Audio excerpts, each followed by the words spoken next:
देख रहे हैं उनके सामने, और हम सबको मिल करके उसे पूर्ण करना है। जो यहाँ आए हैं और जो नहीं आए उसमें सभी की भागीदारी हो आए। हम सब मिल करके जो गुरु जी के कार्य है, मनुष्य में देवत्व का उदय और धरती पे स्वर्ग का अवतरण, उसे पूर्ण करेंगे। इस भाव के साथ में जुट जाए हम सब मिल करके नव युग के निर्माण में आए। दीदी हम सब मिल करके नवयुग के निर्माण में जुट जाए। हम सब मिलकर नवयुग के निर्माण में जुट जाए। सब हम मिलकर नवयुग के निर्माण में आओ हम खुशहाली होवे। आओ हम खुशहाली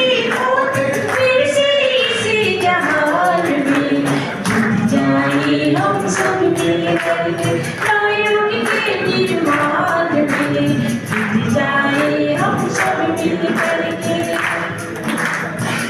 धरती है पूजी हमारी, हम सबकी माता। धरती है पूजा हमारी, हम सबकी माता। हर किसान इसके बलिदान से दाता कहलाता। हर किसान इसके बलिदानों से दाता कहलाता। ये बलिदानी हमें मिलके खेतों में खलिहान में जुट जाए। हम सब मिलकर के जुट जाए। हम सब मिलकर के नवयुग के निर्माण में जुट जाए। हम सब मिलकर के सब बेटे मिल आज सवारे धरती माँ के रूप को।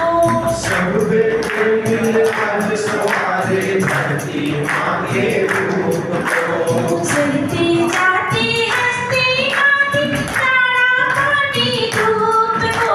चलते जाते हंसते गाते तारा पानी धूप को।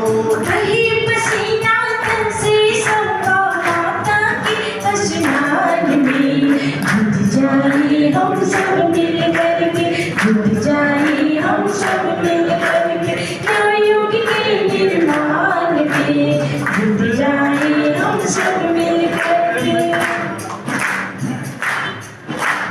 जो प्रसाद हमको माता दे दिखाए सबको बांटे। जो प्रसाद हमको माता ने दिखाई सबको बांटे। माता के वरदानों से हम जन जन के संकट काटे। माता के वरदानों से हम जन जन के संकट काटे। दर्शन करे अन्नदाता के सब ही श्रेष्ठ के शान में जुट जाए। हम सब मिल करके जुट जाए। हम सब मिल करके नवयुग के निर्माण में जुट जाए। हम सब मिल करके नवयुग के निर्माण में जुट जाए। हम सब मिल करके आओ हम खुशहाली को दे हो। आओ हम खुशहाली को दे फिर से इसी जहान में। जुट जाए। हम सब मिल करके नवयुग के निर्माण में जुट जाए। हम सब मिल करके जुट जाए। हम सब मिल करके आओ हम खुशहाली को दे हो। उन डॉक्टर साहब के पास में गए, उनको दिखाया, उन्होंने दवाइयाँ लिखी, उन्होंने ठीक है। और कुछ दिन बाद मित्र वापस आए मिलने, बोले साहब वो क्या हुआ? बोले साहब को फर्क नहीं पड़ रहा है। आपने कहा था, उनको दिखाया, गोली दवाई, बोले जो गोली दवाई की थी सब लिया है। बोली गोली दवाई का, बोले वो तो रखी, ली कि नहीं? बोले ली थोड़ी। आपने फिर कहा, आपने कहा उनको दिखाओ, तो हमने दवाई ली नहीं। तो दवा नहीं लेंगे तो ठीक कैसे होगा? ऐसा ही हमारे साथ हो रहा है। हम बोले साहब वो जब देव स्थापना हुई, वांग्मय की स्थापना, हमने वांग्मय स्थापना कराई, साहित्य ने कहा हमारे हृदय को साहित्य के तो आप पढ़ते हुए हम क्यों पढ़ते? वो तो हम तो पढ़ने वाले दूसरों को कहते हैं भैया पढ़ो। परम पूज्य गुरुदेव ने इसमें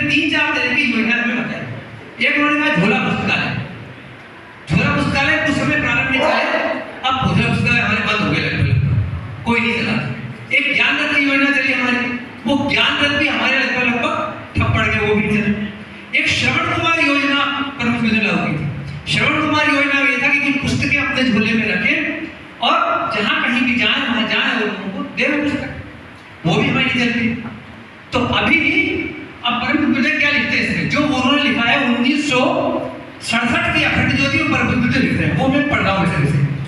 परम गुरुदेव लिखते हैं, युग निर्माण योजना के अंतर्गत इन दिनों आग उगलने वाला, जनमानस को उलट पुलट करने वाला, अत्यंत सस्ता और उत्कृष्ट स्तर का साहित्य सृजन किया जा रहा है। पर इसका वास्तविक लाभ तभी है जब उसे जनसाधारण के अंतःकरण तक पहुंचने का अवसर मिले। ऐसा गुरुदेव लिखा है। अब ये कब लिखा गुरुदेव ने? 67 में। आज भी स्थिति वैसी ही है। उस समय गुरुदेव लिखते हैं कि आज लोगों में उत्कृष्ट स्तर की विचारधारा को पढ़ने, सुनने, समझने, हृदयंगम करने की तनिक भी क्षमता नहीं है। ऐसा गुरुदेव उस समय लिखा, और आज भी ये स्थिति है। लोगों की इस ओर जरा भी रुचि नहीं है। ये रुचि पैदा करना आपका काम है। ऐसा गुरुदेव लिखा है, आपका काम है, मतलब हमारा काम है रुचि पैदा करना। वो आगे लिखते हैं कि चाय बीड़ी पीने वालों ने गली गली बेचकर लोगों को चाय बीड़ी पीना सिखा दिया। गुरुदेव लिखते हैं, गांजा भांग खिलाने पिलाने वालों ने लोगों को उसकी लत डाल दी। और गायत्री, तो क्या गायत्री परिवार के प्रबुद्ध परिजन ऐसी जनरुचि उत्पन्न नहीं कर सकते? ये हमारे लिए कुछ दिन है। मस्तिष्क और अंतःकरण को उलट पुलट कर रखे जा सके। आगे गुरुदेव कहते हैं इन दिनों उसमें कि इंजेक्शन कैसा ही उपयोगी क्यों ना हो, डॉक्टर की उंगलियां ही उसे रोगी के शरीर में प्रवेश करा सकती है। बंदूक बहुत अच्छी है, कारतूस कीमती है, लेकिन चलाने वाला सैनिक नहीं, तो क्या काम करें? कि हम कितना ही प्रेरक साहित्य लिख जाएं, परिजनों के प्रबल प्रयास के बिना वह जनमानस में व्यापक रूप से प्रवेश नहीं कर सके। अभी जो हमारे शक्तिपीठ है, प्रज्ञापीठ है, इन पर हम जो साहित्य की दुकान है भी, हमारे साहित्य स्टॉल भी है, लेकिन वह साहित्य स्टॉल पे जो लोग आते हैं वो केवल दर्शन पूजा के लिए आते हैं और ज्यादातर पूजा सामग्री खरीदते हैं। साहित्य कोई लेता है जो बहुत ज्यादा जुड़ा हुआ, तो वो साहित्य वहां जाना है जहां उसकी आवश्यकता है। तो गुरुदेव इसके लिए आगे फिर लिखते हैं कि झोला पुस्तकालय प्रक्रिया इसी प्रयोजन की पूर्ति के लिए है। समय के साथ अपनी गाड़ी कमाई का एक छोटा अंश लोक मंगल के लिए इस काम में लगाना चाहिए। फिर आगे एक उसमें लिखते हैं गुरुदेव कि सारी उलझनों और विपत्तियों का मात्र एकमात्र कारण है मनुष्य की विचार विकृति। उसके बिना कोई बात संभव नहीं होगी।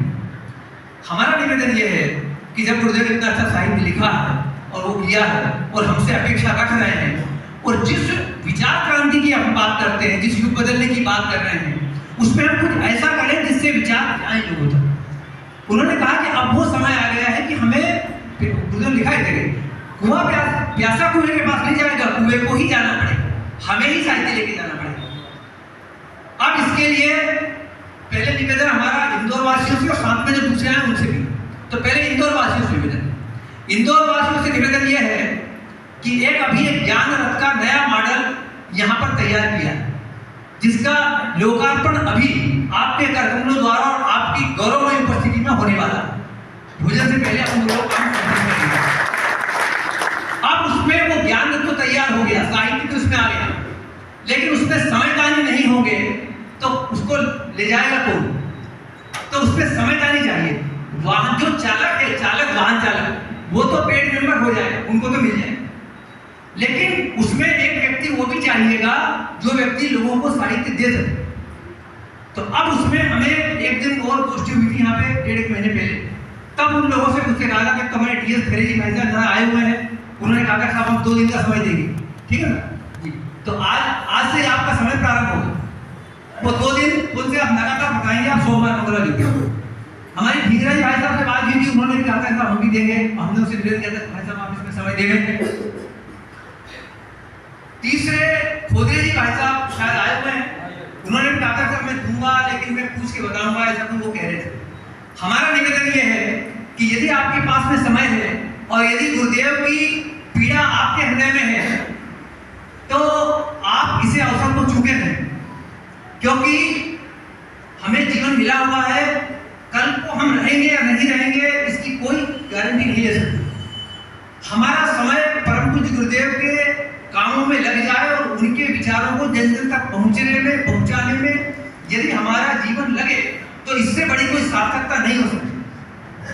तो निवेदन यह है कि खुलकर अपना नाम लिखाएं और जिम्मेदारी आगे ले गए कि सब ज्ञान रथ के